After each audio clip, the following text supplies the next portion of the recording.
Astrid Halverson was 23. The cold February morning, a thin manila envelope from the small town clerk of East Sound, Washington, arrived at the Forks General Delivery window where she had been holding her mail since the second week of December. She had been sleeping in the cab of her late father Bjorn's 1998 GMC Sierra pickup truck in the long-term parking lot of a Forks Chevron station for almost 7 straight weeks. She had $298 in a small Port Angeles credit union account. She had a 3-year-old tortoiseshell cat named Ginger, curled against the hollow of her right shoulder most nights for warmth. Her father Bjorn had been a single-boat salmon fisherman out of La Push and had died of pancreatic cancer in a small Port Angeles hospice 11 months earlier, at the age of 54. Her mother Solveig had been a patient at Western State Hospital in Lakewood, Washington, since Astrid was 9 years old, for severe bipolar disorder. The Aalborg Cannery had stood at the south end of a small sheltered cove on the eastern shore of Orcas Island in the San Juan Islands since 1932. It was a long, low, single-story wood-frame cannery building with cedar shingle siding silvered by 90 winters of Pacific Northwest rain, a steeply pitched green-painted tin roof, a long, covered cannery dock with a small attached boathouse, and a small 2-story workers' bunkhouse set back into the cedars behind the main building. The cannery had been closed since the autumn of 1979, when the regional pink and Chinook salmon stocks had collapsed, past the point that any small independent operation in the San Juans could survive. The last owner, a quiet Norwegian-American man named Lars Aalborg, had lived alone in the bunkhouse for the next 22 years and had died of a heart attack on the cannery dock in late September of 2001 at the age of 78. The town of East Sound had owned the parcel ever since.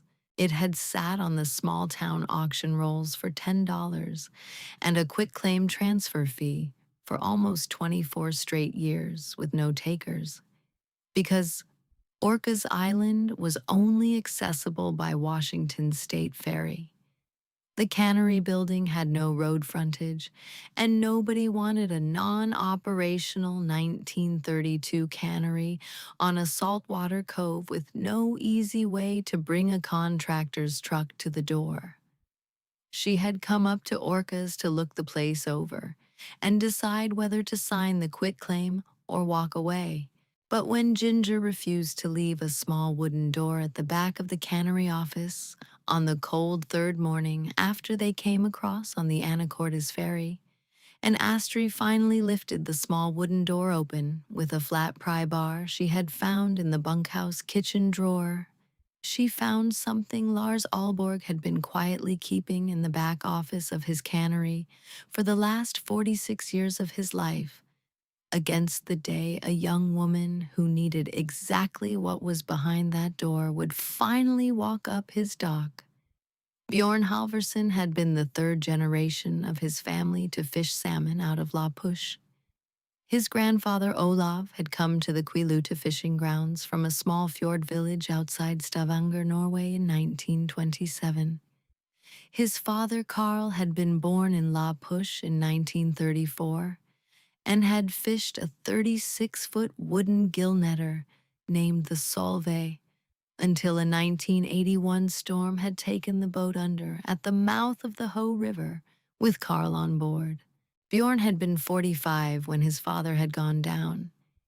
He had bought a smaller 28-foot fiberglass gill netter the following spring with the modest insurance settlement and had quietly continued the family trade, alone, for the next 9 straight years. He had met Astrid's mother, Solveig, at a Norwegian-American Lutheran church potluck in Port Angeles in 1996, when Bjorn had been 45 and Solveig had been 32. They had married 6 months later. Astrid had been born in the spring of 2002. Solveig Halvorsen had been a Western Washington University librarian for 11 straight years before she met Bjorn. She had been quietly managing a previously undiagnosed severe bipolar disorder for most of her adult life. In the autumn of 2011, when Astrid had been 9 years old, Solveig had experienced a major manic episode, followed by a long, catastrophic depressive crash, during which she had attempted to walk into the Strait of Juan de Fuca off a public beach in Port Angeles at 3 in the morning. She had been involuntarily committed to Western State Hospital that same week. She had not come home.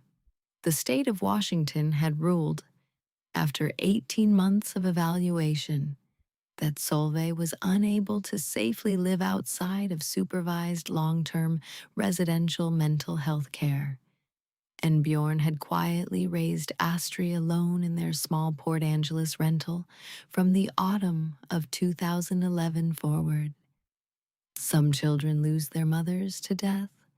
Some children lose their mothers to leaving.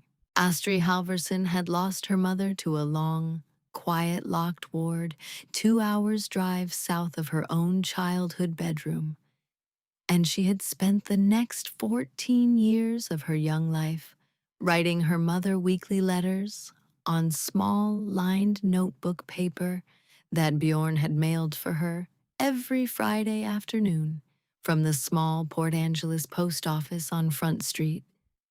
Bjorn had been diagnosed with stage 3 pancreatic cancer in March of last year at the age of 53. He had died in a Port Angeles hospice on the third Sunday of March of the current year at the age of 54. Astrid had been holding his right hand at the end. He had left her his old 1998 GMC Sierra pickup truck, the 28-foot fiberglass gill netters still tied up at the La Push commercial dock, $382 in a Port Angeles credit union account, a small leather photograph book of his 3 generations of family salmon fishing, and a folded yellow sticky note in his hospice bedside drawer in his small slanted pencil handwriting that read, "Astrid girl, the boat is yours. Sell it if you need to. Take care of your mother in Lakewood. I love you." Far. She had sold the gill netter to a young Maka fisherman out of Nia Bay 6 weeks after the funeral for $12,000. She had used the $12,000 to pay Bjorn's outstanding hospice bills and 3 months of her mother's facility copay at Western State. She had been left with $298 and a 1998 GMC Sierra and Ginger. Ginger had been Bjorn's cat. He had adopted her as a 5-month-old kitten 3 years earlier from a small Port Angeles rescue, in the second winter after Astrid had moved out for her first year at Western Washington University in Bellingham. He had named her Ginger because she had a single small splash of warm orange across the bridge of her nose. Ginger had stayed at the Port Angeles rental with Bjorn through Astrid's 2.5 years of nursing school. When Astrid had dropped out of nursing school the morning Bjorn had received his diagnosis, Ginger had switched without discussion from being Bjorn's cat to being Astrid's cat, the way tortoise shells sometimes do when they have decided which human in the household most needs them next. The drive from Forks to Anacortes took Astrid 7 hours on Highway 101 around the Olympic Peninsula and across the Hood Canal Bridge. She stopped halfway at a small roadside diner outside Sequim called the Dungeness Crab Shack, ordered 2 scrambled eggs and 3 strips of bacon and rye toast, and a small cup of crab bisque and black coffee, and quietly slid the bacon onto a folded paper napkin to fold into a foil square for Ginger in the pickup. The waitress, a quiet Suquamish woman in her 60s named Mrs. Chaplin, slid a small dish of fresh crab meat across the counter for Ginger and refused her tip and said only, "Your tortoise will eat the crab before the bacon, hun. You drive careful out to Anacortes." Astri caught the 2:15 Washington State Ferry from Anacortes to Orcas Island on the cold third Wednesday of February with the GMC parked in the seventh row of the car deck and Ginger in a soft mesh carrier on the passenger seat. The ferry crossing took 55 minutes through the cold gray-green water of the Salish Sea with low scattered clouds over the green forested mounds of the San Juans and a single soaring bald eagle circling above the ferry wake. Astri stood at the cold front rail of the upper deck for most of the crossing with her father's old wool fisherman's sweater wrapped around her shoulders and Ginger's mesh carrier between her boots. She had not been on a saltwater ferry since the summer she had been 7 years old, when Bjorn had taken her and Solveig out to Friday Harbor for a quiet weekend. The Aalborg Cannery sat at the south end of a small sheltered cove called Killebrew Bay, 3 miles south of East Sound, by a narrow, unpaved, cedar-shaded road that the GMC's old transmission complained about the entire way. Astri pulled up to the small dirt parking area in front of the cannery dock at 4:10 on a cold, gray February afternoon. The cannery building stood weathered and quiet in the soft, late winter light. The dock pilings were silvered with rain. The water of Killebrew Bay was a deep, cold, gray-green and almost perfectly still. The brass key from the East Sound town clerk's envelope turned on the second try in the bunkhouse door. Hey, friends. If you've made it this far into Astri's story, if you are sitting there at your kitchen table with a cup of coffee and the small ache in your chest of a person who has been quietly carrying a great deal of loss for a long, quiet stretch, do me a favor and hit that subscribe button right now. Because what Ginger led Astri to inside the back office of the Aalborg Cannery on the cold third morning is the part of this story I have been waiting all evening to tell you. Welcome to Truth of the Roads. Settle in. The cannery had not been operated in 46 years. The main floor inside the long cannery building still held the original 1932 stainless steel canning conveyor belt. The original iron chink salmon cleaning machine bolted to the floor in the southwest corner. 3 rows of original sealing presses and the original wood-framed brass-bound salmon labeling station along the east wall. The whole interior smelled of cedar and old fish oil and the faint clean salt of Killebrew Bay. The attached workers' bunkhouse behind the main cannery building held 12 narrow iron frame bunk beds on the second floor, a small cafeteria kitchen on the first floor with a long oak refectory table and a black ironwood stove, and a small living quarters off the kitchen with a single iron frame bed and a small bookshelf full of Norwegian language fishing books dated in faded gold ink along their spines from 1932 through 1979. The small office of the cannery was a single room at the southwest corner of the main cannery floor, with a wooden secretary desk, a heavy 1970s green steel filing cabinet, a small framed sepia photograph of Lars Aalborg's late wife Berit on the desk, and a small wooden door in the back wall of the office, painted the same faded sea green as the bunkhouse trim. Ginger padded slowly through the main cannery floor with her long, tortoise-shell tail held high. She sniffed the base of the iron chink machine. She sniffed the brass bolts on the sealing press. She walked the length of the labeling station along the east wall. Then she walked directly into the small southwest office, past Astrie's left boot, and sat down precisely at the threshold of the small painted wooden door in the back wall of the office. She did not move. She did not blink. She looked back over her shoulder at Astri, with her bright golden yellow eyes, the way tortoiseshells look at things that humans have not yet noticed. Astri pried the small painted wooden door open with the flat pry bar from the bunkhouse kitchen drawer on the second slow pry.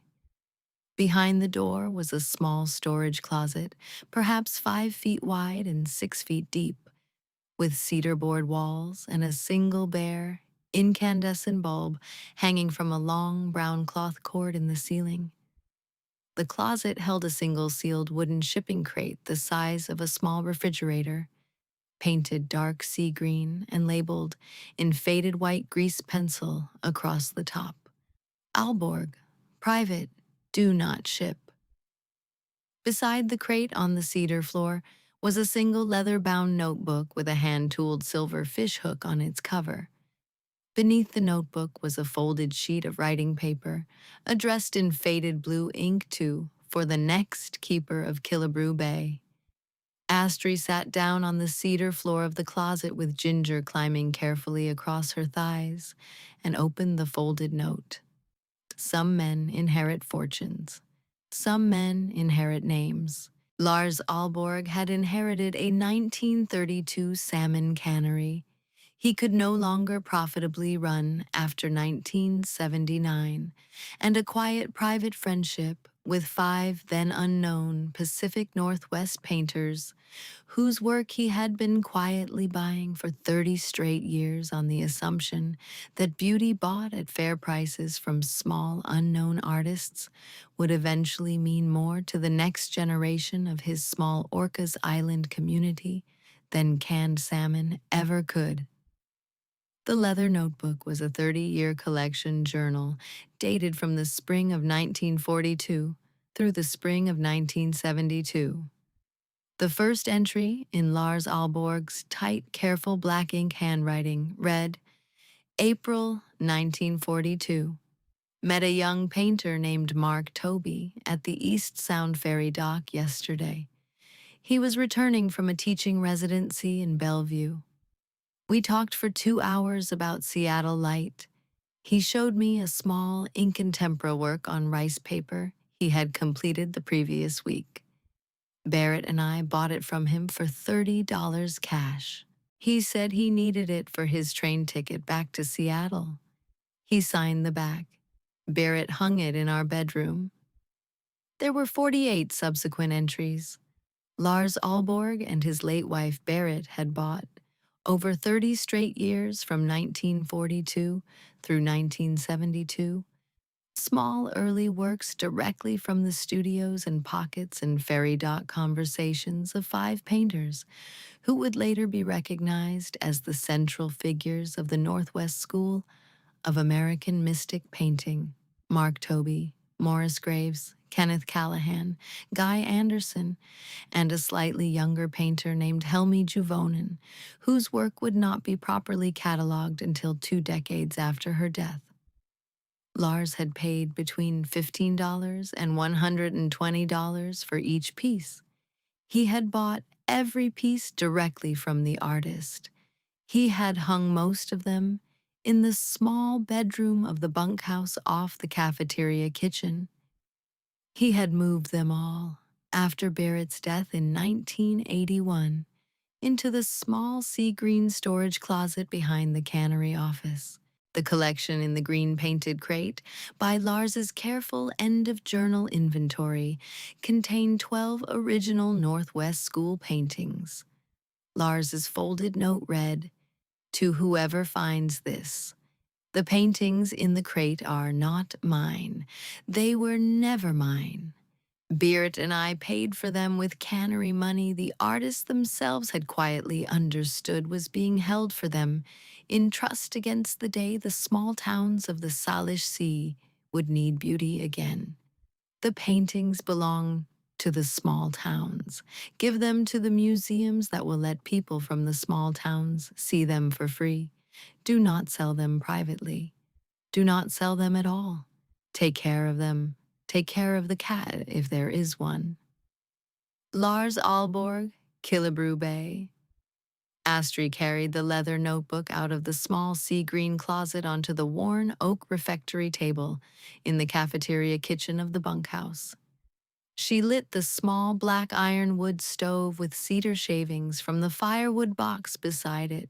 She made coffee in a battered enamel percolator she found on the back of the stove. She fed Ginger a small saucer of canned wild Alaska salmon she had brought from the East Sound General Store. Because Ginger had been refusing every other brand of cat food since the day Bjorn had died, and Astrid had not yet figured out a less expensive substitute. Ginger sniffed the salmon, sniffed it again, and then ate the entire saucer in approximately 90 seconds, the way tortoise shells eat foods they have approved of. Astrid sat at the long oak refectory table, and she read through every one of the 48 entries in Lars Aalborg's 30-year collection journal. Slowly, one by one, while the cedar shavings burned slowly down to embers in the wood stove, and the cold Pacific Northwest February afternoon went gray-blue outside the cafeteria window. Mateo Cruz pulled his small dust-covered gray Toyota Tacoma pickup into the small dirt parking area in front of the Cannery dock at 7 the next morning. He was 28 years old, a former U.S. Coast Guard small boat mechanic out of Port Angeles Station, lean and tall and quiet, with close-cropped black hair, a 3-day beard, a faded olive drab Coast Guard sweatshirt under a brown canvas Filson barn coat, dusty Red Wing boots, and the careful, watchful posture of a person who had recently been to a place he did not yet know how to talk about. He had heard, the way young veterans hear things, from a small East Sound Veterans Resource Office on Main Street, that an old salmon cannery on Killebrew Bay had quietly come back into private ownership, and that the new owner was a young Norwegian-American woman from Forks who was looking for help with cannery preservation work.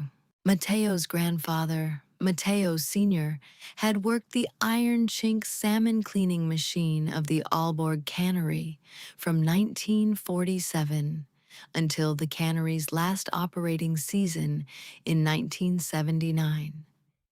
The senior Mateo had been one of approximately 300 Filipino-American cannery workers who had spent their lives in the small canneries of the San Juans through the middle decades of the 20th century. He had died in Port Angeles in 1998 when Mateo had been 1 year old. Mateo knocked very gently on the bunkhouse cafeteria door at 7:04. Astrid opened the door with a tin mug of black coffee in her right hand. She said, "Help you?" Mateo said, "Ma'am, my name is Mateo Cruz. My grandfather worked on the floor here for 32 years. The East Sound Veterans Office said you were looking for somebody who knew the cannery." Astrid said, "What was your job in the Coast Guard?" Mateo said, "Small boat diesel mechanic, ma'am. 3 years out of Port Angeles Station. I came out 4 months ago." She said, "Do you know the iron chink machine in the southwest corner?" Mateo said, "Ma'am, my grandfather ran that machine for 32 years. I have been waiting most of my adult life to see it in person." She said, "Do you have somewhere to sleep tonight?" Mateo looked at the cab of his Tacoma. He looked back at her. He did not answer. Astrid said, "There are 12 empty iron frame bunk beds on the second floor of this bunkhouse. The wood stove in the cafeteria throws enough heat for both floors if you bank it right. I cannot pay you anything for the first month. But If you can help me figure out how to safely transport 12 original Northwest school paintings off this island to the Seattle Art Museum without anybody on the open ferry knowing they're in your truck bed, I can probably pay you a real wage by July. Doors open. Coffee is on the stove. Mateo stood at the bunkhouse cafeteria door for a long, quiet minute. Then he walked back to his Tacoma and pulled a small olive drab Coast Guard duffel bag out of the cab, walked back to the door, set the duffel inside the threshold, and said, "Yes, ma'am." Mrs. Inga Bergstrom rowed her small wooden Boston whaler across Killebrew Bay from the small Norwegian-American Lutheran summer cabin she and her late husband Henrik had owned on the north shore of the bay since 1971. At 10 on the third morning, Astrid had been on the property. Inga was 75 years old, a small Norwegian-American Orcas Islander with short silver hair under a faded blue wool watch cap, round wire-rimmed glasses, a long blue Pendleton wool cardigan over a faded blue cotton work shirt, and tall rubber wading boots up to her knees. She tied the Boston whaler to the Cannery dock cleat, climbed up the wooden dock ladder, and walked across the dock planks to the bunkhouse door, carrying a covered glass casserole dish of Norwegian kjøttkake meatballs in brown gravy and a folded clean dish towel containing fresh-baked lefse. She knocked twice on the bunkhouse cafeteria door. Astrid opened the door. Inga said, "Share, I have been waiting for you to come to this island since the morning Lars died. I was the Cannery cafeteria cook here from 1965 through the last season in 1979. I cooked his Tuesday dinner for him every Tuesday for the next 22 years until he died in 2001. I am the last person on this island who knew Lars Aalborg well enough to know what is in the crate behind the office wall.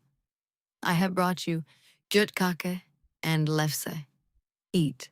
We have a great deal to talk about." Astrid said, "Mrs. Bergstrom." Inga said, "Inga, hun." Astrid said, "All right."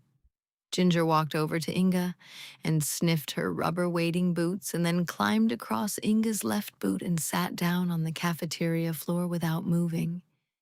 Inga bent very slowly down and scratched the bright orange splash on the bridge of Ginger's nose and said, in her soft Norwegian-American accent, "Hello, miss. You are a very good tortoise. Lars would have loved you." The world had not been kind to Astrid Halvorsen. The world had not been fair to Astrid Halvorsen. The world had been quietly keeping a 1932 Salmon Cannery and 12 original Northwest school paintings and a Norwegian-American widow with a casserole dish of kjøttkake and a Filipino-American Coast Guard mechanic whose grandfather had worked the iron chink machine for 32 years for her on a small rocky cove on the eastern shore of Orcas Island for 46 straight years until she was finally old enough to come find them on her own. Vivian Hayworth called Astrid's cell phone at 9:40 on the morning of the second Wednesday in April. Vivian was a 53-year-old Seattle-based vintage Northwest school art dealer with a small private gallery on Madison Street in Capitol Hill, and she had been notified by a small Orcas Island title office that the Aalborg Cannery parcel had quietly come back into private ownership the previous month. Her voice on the line had the bright, crisp tone certain Seattle women used when they had decided they were the only adult in any given conversation. She told Astrid, with the careful, courteous condescension Seattle art dealers reserved for young San Juan Islanders, whose names had not yet appeared in any Northwest art trade press, that she had been authorized by a small private Seattle collector to make a one-time offer of $180,000 cash for anyone painting from the Aalborg Cannery collection, sight unseen with a 14-day close, all paperwork handled by her office. She said she would be willing to drive up to Orcas the following Tuesday to look at the full collection. Astri said, "Vivian, the collection is not for sale." Vivian said, "Hun, I understand the emotional weight of inherited materials. Could I drive up Tuesday and walk through?" Astri said, "Vivian, the collection is not for sale at any price. It is being donated intact to the Seattle Art Museum as the Lars and Barrett Aalborg Northwest School bequest, with a permanent traveling lone rider so the paintings can rotate through the small public libraries and community centers of the Salish Sea every 5 years. The paperwork has been with the museum's legal office since last Friday. You are welcome to come to the bequest dedication next October. Have a good morning." Vivian called back 5 days later with 240,000 for the single Toby alone. She called back 2 weeks after that with 390,000. She called back at the end of April with 520,000 for the Toby plus the two Morris Graves bird paintings. Astri said no in the same calm voice from the same small cannery dock with the same tortoiseshell cat at her left boot. Each time she hung up, Inga was somewhere nearby with a fresh-covered casserole dish of kjøtt kaki, or Kremerhus cookies, or warm rice porridge with cinnamon. And Inga said only some version of share. The paintings belong to the small towns. You hold. And Astri held. The Seattle Art Museum's senior curator of Northwest School Art, Dr. Helena Kirschbaum, drove up from Seattle to East Sound on the first ferry of the second Friday in May. She was 68, had been the museum's senior Northwest School curator for 31 straight years, and she had personally written the definitive monograph on Morris Graves's bird paintings in 1998. She walked into the small sea-green storage closet behind the cannery office with white cotton gloves and a small lighted magnifier, and spent the next 4 straight hours examining every one of the 12 canvases and the rice paper Toby under careful natural light. When she came back out into the cafeteria of the bunkhouse, she sat down at the long oak refectory table across from Astri and Mateo and Inga and Ginger, and she took a long, careful breath. She said, "Astri, Mateo, Mrs. Bergstrom, what was in that closet is the single most important undocumented private Northwest school collection I have personally inspected in my 31-year curatorial career. The 1942 Toby alone is the earliest documented surviving rice paper white writing work the artist ever made. The Morris Graves Pacific Coast Loon from 1948 is a previously unknown bird painting that I believe completes a known series of 3. The Helmi Juvonen pencil and ink works fill in a 4-year gap in her catalog that scholars have been trying to close for almost 40 years. The conservative independent auction valuation of the 12 canvases together is approximately $3,200,000. The museum is honored that you have chosen the bequest framework. The board has already voted unanimously to accept. The dedication will be on the last Saturday in October." Astri put both hands flat on the refectory table. She said, "Dr. Kirschbaum, there is one thing I would like the bequest to include in writing. I would like Lars and Berit Aalborg's collection journal to travel with the paintings on the small town rotation. I would like every small public library on the Salish Sea, that displays a Toby or a Graves or a Callahan from this collection to also display the journal for that quarter, so that the people in those towns can read in Lars's own handwriting how the paintings came to be theirs. Dr. Kirschbaum sat very still at the refectory table for a long, careful moment. She said, "Astri, that is a perfectly correct request. It will be in the bequest documents by Monday." Solveig Halverson wrote her daughter a letter from Western State Hospital in Lakewood on the second Tuesday in May. She had read about the Cannery and the bequest in the Sunday edition of the Seattle Times the previous weekend, which her ward social worker, Mrs. Underwood, had brought into the day room for her on Sunday afternoon. The letter was written in soft blue ballpoint pen on 3 pages of small lined notebook paper, of exactly the kind Astri had been sending her own weekly letters on for 14 straight years. Solveig's handwriting was the careful, steady, slanted handwriting of a long-term medicated psychiatric patient who has been writing very few letters of her own in a great many years. The letter said, "Astri girl, I read about the cannery in the Seattle Times this morning. Mrs. Underwood read it to me 3 times because I could not believe it the first time. I am so proud of you. I have not earned the right to say what I am about to say, but I am going to say it.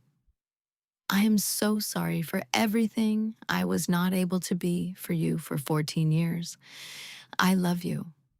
I have loved you every single day of those 14 years, including the days I could not write back, including the days I did not know who I was. Your father wrote me a letter the week before he died. He told me he had set aside money in a small Port Angeles credit union account for your facility copay for 10 years. Mrs. Underwood says he set it up properly. You do not have to send me that money out of your own savings anymore, hun. Use it to live. Please come visit me whenever you can. More."